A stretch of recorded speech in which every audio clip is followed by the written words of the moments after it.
আসসালামু আলাইকুম। আজকে আমরা এক বিড়াল ছানার বাবা হিসাবে এখানে কিছু লোক উপাধি দিয়েছে, ওনার কাছে আসছি, ওনার সাথে একটু কথা বলবো। আহ, আসসালামু আলাইকুম ভাই, ভালো আছেন? ওয়ালাইকুম আসসালাম। আসলে আমরা যতটুকু জানতে পেরেছি যে এখানের অনেক লোকই আপনাকে বিড়াল ছানার পিতা হিসাবে জানে। তো এর কারণ কি? আসলে বিশেষ করে আমি যদি একটু বলি যে আমাদের প্রিয় নবী একজন সাহাবীকে উনি বিড়াল ছানার পিতা উপাধি দিছিল।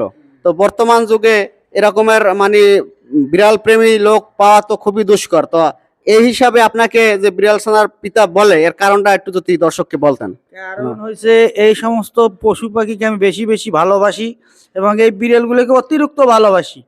এদের খাবার দাবার খুব কষ্ট করে খাবার দাবার দেওয়া হয়। এই যে আমার ছুটি হয়ে গেছে সকালে, তারপরে এদের খাবার আসিল না, খাবার সংগ্রহ করে নিয়েছি এদের খাবার দেওয়ার জন্য। কারণ খাওয়ান দাওয়ান করিয়ে চলে যাবো ইনশাল্লাহ। আহ, আপনারা শুনলেন দর্শক। আমি যদি একটু রাসূলের একটা বাণী আমি যদি একটু শুনাই, যে রাসূল সাল্লাল্লাহু আলাইহি সাল্লাম ওই ব্যক্তিকে অভিশাপ দিয়েছেন যে প্রাণীদের অঙ্গচ্ছেদ করে। বুখারী 5195। আচ্ছা,